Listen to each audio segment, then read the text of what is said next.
अस्सलामुअलैकुम, वेलकम है आप सभी का इस नई वीडियो में। तो आज का ये वीडियो जम्मू कश्मीर के स्टूडेंट्स के लिए बहुत ही ज़्यादा इंपॉर्टेंट रहने वाला है। आज इस वीडियो में मैं आपके साथ फिर से बात करने वाला हूँ PMSS स्कॉलरशिप स्कीम के बारे में, क्योंकि आपके बहुत सारे कमेंट्स आ रहे थे कि PMSS के बारे में हमें दोबारा से एक डिटेल्ड वीडियो अपलोड करके हमें इसके बारे में समझा दीजिए, क्योंकि अभी भी हमारे पास बहुत सारे इसके रिगार्डिंग डाउट्स हैं। तो ये वीडियो देखने के बाद आपके सारे डाउट्स क्लियर हो जाएंगे, क्योंकि यहाँ पर नीट की भी रजिस्ट्रेशन स्टार्ट हो चुकी है। तो नीट का रजिस्ट्रेशन भी आपको PMSS में काफ़ी ज़्यादा काम आने वाला है। तो कंप्लीट जानने के लिए इस वीडियो को पूरा एंड तक देख लेना, चैनल को भी सब्सक्राइब कर देना, व्हाट्सएप और टेलीग्राम ग्रुप दोनों ज्वाइन कर देना, लिंक दोनों की आपको डिस्क्रिप्शन में मिल जाएगी। तो चलिए वीडियो को शुरू कर ले। तो देख लेते हैं यहाँ पे PMSS स्कॉलरशिप स्कीम के बारे में। तो PMSS स्कॉलरशिप स्कीम को जानने से पहले आपको ये पता होना चाहिए कि PMSS स्कॉलरशिप स्कीम का रिसेंटली नाम चेंज करके PMUSP रखा गया है। तो आप PMSS देखो या PMUSP देखो, दोनों एक ही है, ठीक है। स्कीम को 2011 में लॉन्च किया गया था सेंट्रल गवर्नमेंट ऑफ इंडिया की तरफ से जम्मू कश्मीर और लद्दाख के बच्चों के लिए, ठीक है। इसमें सिर्फ जम्मू कश्मीर और लद्दाख के बच्चे ही एलिजिबल है, इसमें आप कंफ्यूज नहीं होना। इसमें एक स्कीम है PMSS, prime minister special scholarship, ठीक। ये जो स्कीम होती है PMSS जो स्कीम है वो सेंट्रल गवर्नमेंट ऑफ इंडिया की तरफ से जिनके पेरेंट्स डिफेंस में है, आर्मी वगैरह में है, उनके लिए है। लेकिन ये जो PMSS है ये अलग स्कीम है, ये जम्मू कश्मीर वाले बच्चों के लिए, ठीक। तो इसमें आप कंफ्यूज नहीं होना, ठीक है। स्कीम को 2011 में जम्मू कश्मीर के बच्चों और लद्दाख के बच्चों के लिए लॉन्च किया गया था। इसका ऑब्जेक्टिव था कि जम्मू कश्मीर में जो है वो जो मिडिल क्लास फैमिली से स्टूडेंट बिलोंग करते हैं, जो अपनी हायर एजुकेशन को कंटिन्यू नहीं कर पाते हैं जम्मू कश्मीर में। उस टाइम हालात भी थोड़ी सी ख़राब थी, चाहे वो मिलिटेंसी थी या बाकी चीज़ें थी, तो उस वजह से जम्मू कश्मीर में जो है वो कॉलेजेस लगातार बंद थे। तो इसी को देखते हुए यहाँ पे गवर्नमेंट ऑफ इंडिया ने जो है वो इस स्कीम को लॉन्च किया, और इसमें उन्होंने कहा कि हम जम्मू कश्मीर से जो जिन बच्चों की परसेंटेज अच्छी होगी, जो बच्चे डिजर्विंग होंगे, जो बच्चे मिडिल क्लास फैमिली से होंगे, उन बच्चों को हम इंडिया की सेंट्रल यूनिवर्सिटीज़ या टॉप यूनिवर्सिटीज़ में जो है वो अपना हायर एजुकेशन कंप्लीट करवाएंगे, फ्री ऑफ कॉस्ट पूरा का पूरा कोर्स यहाँ पे करवाया जाएगा। यही सब इसका ऑब्जेक्टिव आप सभी को पता ही होगा, ठीक। एलिजिबिलिटी के क्राइटेरिया में समझाने की कोशिश आपको करूँगा।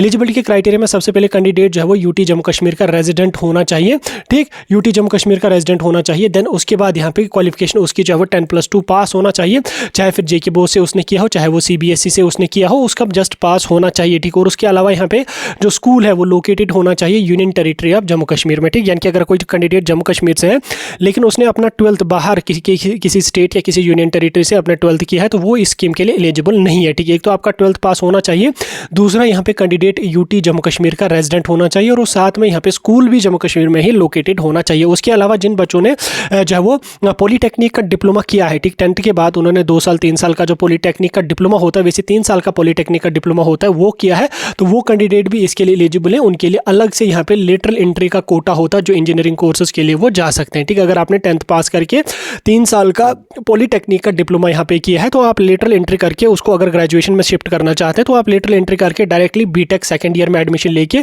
3 साल का कोर्स फिर से कर सकते हैं और अपनी ग्रेजुएशन में उसको शिफ्ट कर सकते हैं। उसके बाद एनुअल इनकम जो है वो कैंडिडेट की मिनिमम 8 लाख के बिलो या 8 लाख तक यहाँ पे होनी चाहिए। तो 8 लाख के अबो अगर किसी कैंडिडेट की एनुअल इनकम है, तो मुझे नहीं लगता उसको स्कॉलरशिप की ज़रूरत है, वो अपने खर्चे भी कहीं पे भी पढ़ सकते हैं। लेकिन जिनकी इनकम 8 लाख या 8 लाख के बिलो है, वो इस स्कीम के लिए यहाँ पे एलिजिबल रहेंगे, ठीक है। एलिजिबिलिटी का क्राइटेरिया, ठीक। उसके बाद अगर मैं नंबर ऑफ स्कॉलरशिप्स की बात करूँ, यानी कि कितनी सीट्स होती हैं, तो टोटल इसमें हमारे पास 5000 सीट्स होती हैं। हर साल 5000 स्टूडेंट्स को सिलेक्ट किया जाता है, जिसमें जनरल डिग्री के लिए 2070 स्कॉलरशिप्स होते हैं। और उसके बाद यहाँ पे जो हमारा प्रोफेशनल कोर्स होता है, जिसमें हमारा इंजीनियरिंग आता है, B फार्मा आता है, BSc नर्सिंग आता है, और उसके बाद यहाँ पे B आर्किटेक्चर वगैरह आता है, तो उसके लिए हमारे पास 2830 सीट्स यहाँ पे रहती हैं। उसके बाद हमारे पास मेडिकल कोर्सेज होते हैं, जिसमें हमारा MBBS, BDS, BA, MS और BMS होता है। इसके लिए आपके पास मतलब 100 सीट्स ही यहाँ पे आपको देखने को मिलेंगे। इसके बाद अगर मैं यहाँ पे फाइनेंशियल असिस्टेंट यानी कि स्कॉलरशिप की बात करूँगा, तो स्कॉलरशिप आपका डिपेंड करेगा कि आप किस कोर्स के लिए यहाँ पे जा रहे हो। जैसे फॉर एग्जाम्पल कोई कैंडिडेट जनरल डिग्री के लिए जा रहा है, यानी कि सिंपल ग्रेजुएशन कर रहा है, BA, BSc, BCom ऑनर्स किसी सब्जेक्ट में करने का सोच रहा है, तो उस कंडीशन में उसको यहाँ पे कॉलेज की जो फी होगी वो 30,000 तक यहाँ पे दी जाएगी। ये जो 30,000 होंगे वो उसके डायरेक्टली कॉलेज में ही आ जाएंगे। हालांकि जनरल डिग्री में सभी कॉलेजेस में 30,000 तो नहीं होती है, 5,000, 10,000, 15,000 के अराउंड ही यहाँ पे फी होती है। तो एक्स्ट्रा जो फी होगी वो AICTE नहीं पे करेगी। तो ये जो एकेडमिक की फी होगी ये डायरेक्टली कॉलेज को आ जाएगी। इसके साथ इसमें आपके साथ कोई भी लेना देना नहीं है, ठीक। ना ही आपको कॉलेज को कोई एक्स्ट्रा पैसा देना पड़ेगा। अपार्ट फ्रॉम दैट आपको 1 लाख यहाँ पर ईयर दिया जाएगा, जो आपके अपने अकाउंट में आ जाएगा। तो ये 1 लाख आपको हॉस्टल वगैरह, खाने पीने का, आने जाने का खर्चा इसमें ही निकालना पड़ेगा। उसके बाद आपको ये चीज़ भी समझा दूँ मैं कि हॉस्टल का ज़्यादा से ज़्यादा खर्चा आपको जो है वो 40 to 45,000 ही यहाँ पे जनरली हॉस्टल की फ़ी यहाँ पे आपको देखने को मिलेगी।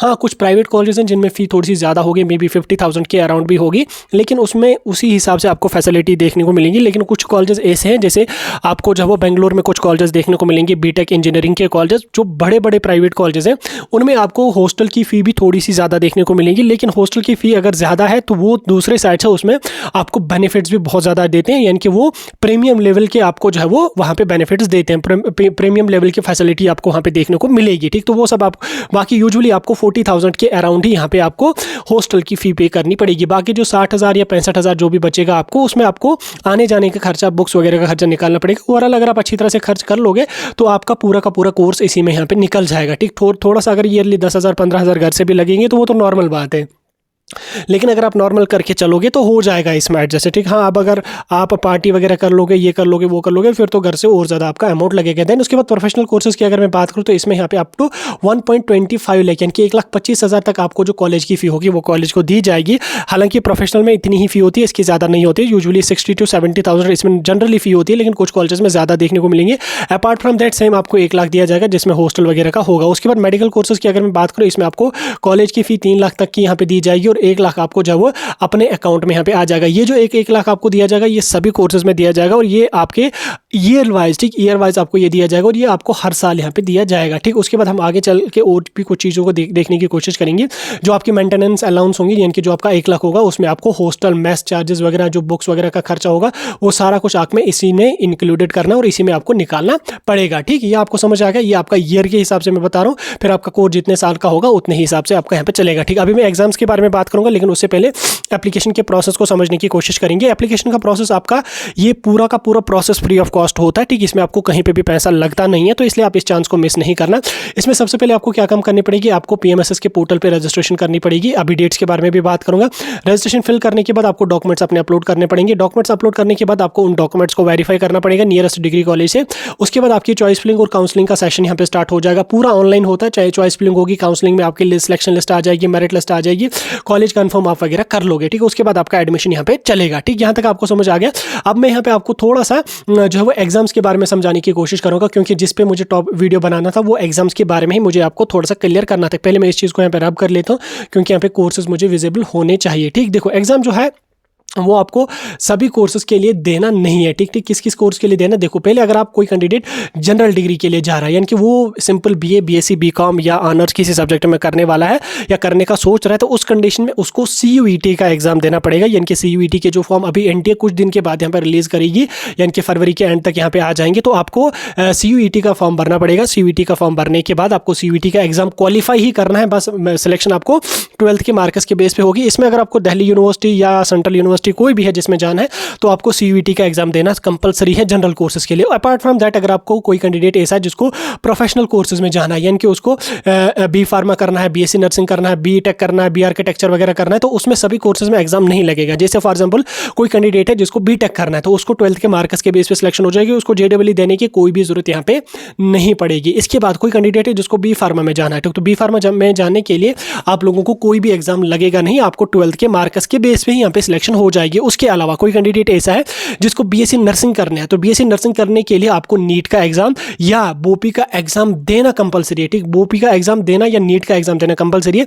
इसमें जिन बच्चों को पीएमएसएस में बीएससी नर्सिंग करना, तो उन सभी बच्चों से मैं रिक्वेस्ट करना चाहूंगा, अभी नीट के फॉर्म लग रहे हैं तो आप नीट का फॉर्म भर लो, क्योंकि काफी सारे कॉलेज वाले आपको उस टाइम नीट का क्वालिफाइंग स्कोर भी मांगते हैं, तो आप लोग नीट का फॉर्म भर लो, नीट का एग्जाम दे दो। जस्ट आपका क्वालिफाइंग स्कोर होना चाहिए। तो कुछ कॉलेजेस आपको डायरेक्टली बोलेंगे कि आपने नीट में अपीयर किया हुआ होना चाहिए, तो बस उसके साथ हमें, बाकी आपके स्कोर के साथ हमें कोई लेना देना नहीं है। तो इसलिए आप लोग नीट का फॉर्म भर लेना, क्योंकि ये आपको आगे चल के हेल्प काफ़ी ज़्यादा कर लेगा। ठीक, नीट का फॉर्म भर लो, उसके बाद एग्जाम दे दो। अगर आपका जस्ट क्वालिफाइंग ही स्कोर आ जाता है तो भी आपको यहाँ पे उससे हेल्प हो जाएगी। ठीक, क्वालिफाई ही करना पड़ेगा आपको, बाकी कोई उतना ज़्यादा बड़ा मसला नहीं है। उसके अलावा अगर कोई कैंडिडेट मेडिकल कोर्सेज में जाना चाहता है, यानी कि उसको एमबीबीएस करना है, बीडीएस करना, बीएमएस करना, बीयूएमएस करना है, उसको भी नीट का फॉर्म भरना और नीट का एग्जाम देना, नीट एग्जाम क्वालिफाई करना कंपलसरी है। खासकर यहाँ पे मेडिकल कोर्सेज की अगर मैं बात करूं, इसमें जो 100 सीट्स होते हैं, इसमें लगभग मैक्सिमम सीट्स जो है वो बीडीएस में ही फिल होती हैं। तो इसलिए अगर आपको बीडीएस करना है तो आपको नीट एग्जाम देना, नीट एग्जाम क्वालिफाई करना कंपलसरी रहेगा। बाकी एमबीबीएस मिलना मुझे नहीं लगता पॉसिबल है, क्योंकि एमबीबीएस में आपको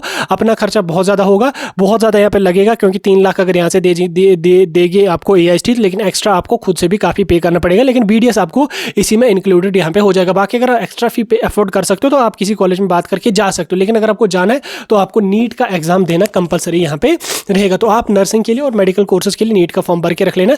वैसे नीट नर्सिंग के लिए मैं रिपीट कर रहा हूँ, आपको बोपी का एग्जाम भी मांगा जाएगा, लेकिन कभी कभी आपको बोलते हैं कॉलेज वाले कि चलो आपने नीट का एग्जाम दिया तो दे दो हमें नीट का अपना स्कोर कार्ड। तो उस हिसाब से मैं आपको बोल रहा हूँ कि रिस्क नहीं लेना है, तो आप नीट का एग्जाम भी दे के यहाँ पे रख लेना है। ठीक, उसके बाद अगर मैं यहाँ पे डेट्स की बात करूँगा, रजिस्ट्रेशन की डेट्स की अगर मैं बात करूँगा, तो रजिस्ट्रेशन का जो प्रोसेस आपका होगा वो यहाँ पे लगभग मई के महीने में यहाँ पे स्टार्ट हो जाएगा। कभी कभी जून में यहाँ पे स्टार्ट हो जाता है, तो आप मान के चल सकते हैं अप्रैल या मई के महीने में आपका इसका PMSSS का रजिस्ट्रेशन का प्रोसीजर जो है वो यहाँ पे स्टार्ट हो जाएगा। हाँ, कभी कभी जुलाई में भी ये स्टार्ट हुआ, लेकिन अब की बार आपका जो है वो अप्रैल मई के महीने यानी कि मई के एंड तक यहाँ पे आपके रजिस्ट्रेशन का प्रोसीजर स्टार्ट हो जाएगा। उसके अलावा यहाँ पे कॉन्टैक्ट इन्फॉर्मेशन की अगर मैं बात करूँ, तो कॉन्टैक्ट इन्फॉर्मेशन में यहाँ पे आपको मैं PMSSS के हेल्पलाइन नंबर्स दे रहा हूँ, 01129581010 या 104310511518। ठीक, ये PMSSS के हेल्पलाइन AIST के हेल्पलाइन नंबर्स हैं, या यहाँ पे ग्रेवियंस ID भी है css.ast-india.org लॉगिन। इस पे जाके आप लोग जो वो मतलब अपनी ग्रेवियंस ID बना के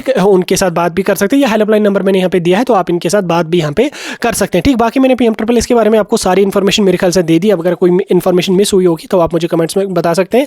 इसमें BLLB के लिए आपको क्लैट का नाटा का एग्जाम देना पड़ेगा, आर्किटेक्चर के लिए नाटा देना पड़ेगा, BLLB के लिए क्लैट का एग्जाम देना पड़ेगा। वो सब मैंने आपको ऑलरेडी समझा ही दिया है। बाकी कोई डाउट होगा कमेंट्स में पूछ सकते हैं।